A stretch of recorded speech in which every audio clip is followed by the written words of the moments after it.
Sheen Shot. Yeah, boy. What's going on, guys? Welcome back to the Sheen Shots channel. Today, we'll be going over how to find all 3 unique bosses in the Enmerkar Forest region of Outward. These are pretty much the same as they were in Old Outward and don't require Definitive Edition to find, but they're pretty cool and need to be covered. You must finish your faction quest before fighting them, as the arenas are simply not there until you do. You also would not want to fight them without being completely maxed out, as the Enmerkar Forest bosses are extremely difficult. But they're also easier to get into compared to other regions, so let's check out where you can find them and discuss a few tactics you may need to use to defeat them. The Immaculate Dreamer can be found by poisoning yourself. This is very easy to do, as Cray seeds can be found all over the Enmerkar region, and eating one will inflict you with poison.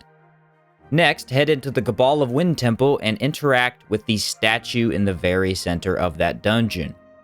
You'll need to be poisoned to go in, so bring antidotes or have decent decay resistance. Upon entering, you will want to immediately dodge or run to the side, as the Immaculate will beam a large ray of magic at you as soon as he can. This attack deals up to 200 ethereal damage that kills you quicker than other attacks you might see in the game. To avoid this, you need to stay close and force him to use melee attacks instead. His other attacks are similar to a normal Immaculate, except for a short-range explosion that will almost always knock you off your feet. He's weak to lightning, but even weaker to ethereal, as parts of his body have been replaced by ghostly appendages, indicating he might be transforming due to his death. So use an ethereal varnish to even out the fight. Also note that he is immune to bleeding and poison. It's very difficult to take this monster down, as he's fast and uses rapid attacks that have high impact. The ability to knock him back is extremely useful and can be exploited to essentially keep him down the whole fight. Do be prepared for an extended battle, however, as he has a lot of health. I would definitely get used to fighting Immaculates before taking him on, and then maybe get a bit more ethereal resistance than you usually have. Don't get frustrated if he kills you, as his rapid attacks can be hard to see ahead of time unless you have some experience. The Immaculate Dreamer is a very challenging boss that forces you to understand your skills well and utilize them correctly in battle. Oh, and it is possible that he either killed the friendly Immaculate or is the friendly Immaculate. The scene in the background of the arena leaves much to question, but is very cool. Also remember that after entering for the first time, this dungeon will unlock and no poison is required to enter a second time.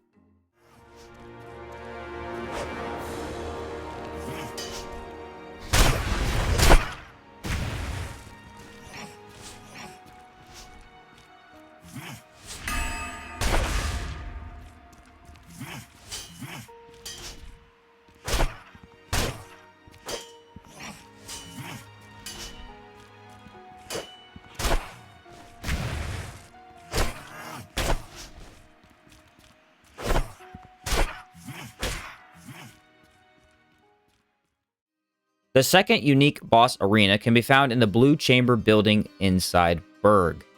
Wait until midnight and you will have 5 seconds to enter the arena. A cloud of green and yellow will appear.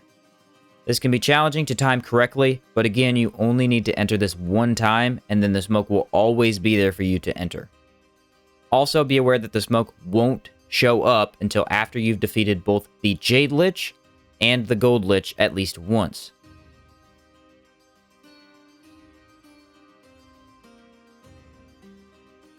This arena is massive and has you pitted up against the Light Mender and the Plague Doctor at the same time.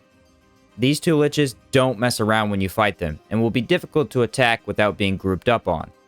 I recommend fighting the Light Mender first and moving him as far away from the Jade Lich as possible. The yellow boss will move quickly and mostly do lightning. The green boss will remain more stationary and deal mostly decay damage. So many elemental attacks are thrown at you in this fight that it can be hard to know when you should be on the offensive. The Jade Lich has slower attacks, but most of them either track you or show up below your feet. The way I beat him is to buy a full set of silver armor and then become almost completely immune to the Jade Lich's attacks with a potion or 2. Then I focus all my attention on the Light Mender with a Dark Varnish. Ethereal is also not a bad element to use here, as neither of the two bosses have any resistance to it. You can hotbar a Lightning Varnish for when you're done with the Light Mender, as Decay has almost no effect on him. Ultimately, this is a very difficult fight, and requires you to either completely destroy one of the Liches as soon as you enter the arena, or prepare for a very dodge and weave style of combat. Fire never hurts, since both Liches will take damage over time, and only the Light Mender has a small amount of resistance to it. Also, be aware that they are essentially undead and completely immune to bleeding and poison. Damage over time builds get cut down pretty fast when it comes to arena bosses, but there are always other strategies to each fight. Neither Lich seems to be buffed, so if you can cut them down in their respective kingdoms, then you should be okay in this fight. Co-op is also amazing for the Lich arena, as you can easily separate the two bosses into 1v1 fights. Solo is definitely much harder, but that's usually the case for most bosses.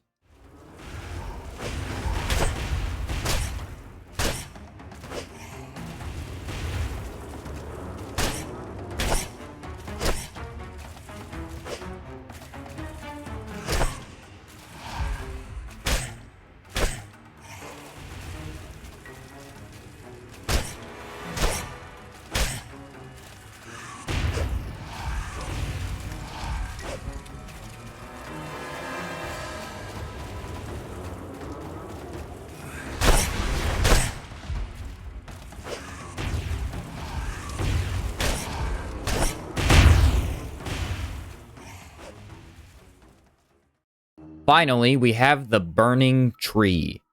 I'm sure you've seen this in Enmerkar Forest near the south end of your map. In order to interact with this arena, you will need Sunfall Axe in your inventory. It does not have to be equipped, but you need to grab it from the Stone Titan Caves in the Abrasar Desert by reading all the runestones there. Never sell that axe, as it prevents you from entering this arena. Upon entering, you are met with one of the most unpleasant sights. Fire damage everywhere. An elite Burning Man and 2 elite Obsidian Elementals. There are numerous challenges to overcome with this fight, and it may take you quite a few tries to get it down. The horses aren't too big of a deal, but try not to get hit by fireballs.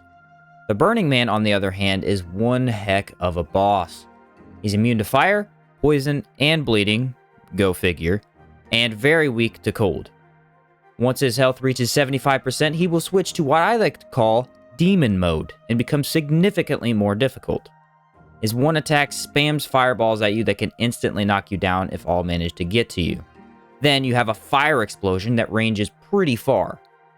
Oh, and lastly, he gets a double flamethrower ability that kills extremely fast. Being immune to fire damage makes this fight so much easier, but if you go that route, the horses can still kill you with physical damage. Obviously, cold is kinda nice here, so bring ice varnishes. Wear something like a militia chestplate to be immune to burning. Obviously, burning means nothing if you are immune to fire damage, but it's always a second option. Try to kill the Obsidian Elementals as quickly as possible, and don't harm the Burning Man until they're dead. Once it's finally a 1v1, you need to try and kill him as fast as possible. Knockback will be brilliant here, but in co-op, he gets a massive 200% bonus to impact resist, so it'll be tough. Weirdly enough, I tried this fight twice while recording and couldn't win even after following my own tactics. Then I tried again and just rushed the Burning Man, killing him before the Elementals. While this strategy is not recommended, it worked and made the fight much quicker. It just goes to show that you need to be fully prepared to kill the Burning Man once it's time. If you have to run out of melee range for too long, the fight may already be over. Brace and other counter skills are great for melee combat, as you can block the large blast he does. However, it seems to have no effect on the other fire abilities. Just be prepared before entering this arena. It's not easy in any way, and the insane amount of fire attacks will start to frustrate you quickly. Fire resistance is key here, and killing the Obsidian Elementals before touching the Burning Man will give you the leg up you need.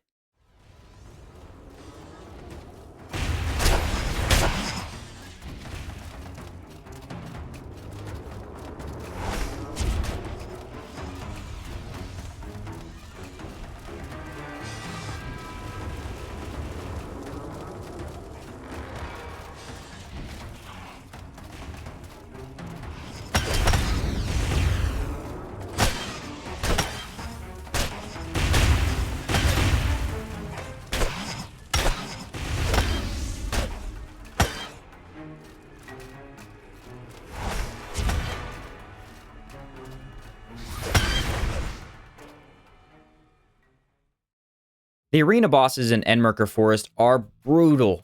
They attack quickly and do high damage. If you fought the ones in Chersonese and think that is the extent of Outward's challenge, think again. You'll be able to fight every unique arena boss over and over, but we'll need to wait for them to respawn with the 7-day region timer. These fights are the peak of Outward content. You're highly rewarded for timing dodges and blocks, while harshly punished for messing up. None of these fights are impossible, and they can be very fun to take on once you understand what you're up against. Remember that the mechanic required to enter each fight only needs to be done once per character, and co-op partners usually don't need to do anything at all. Gather your gear, prepare some potions, and get ready for the fight of your life every time you step into the arena. Feel free to comment down below any tactics you use to take on these bosses, as I'm sure it will help someone. Enmerkar Forest is also home to the Royal Manticore, First Cannibal, and Tyrant of the Hive. These three are not arena bosses. They're unique ones instead and do not respawn after death. The Royal Manticore can definitely be considered on the level of some arena bosses. But then again, you have other tactics to fight them, such as additional enemy help, traps, and advantages of terrain. Consider leaving a like down below if you enjoyed the video, and I will catch you next time.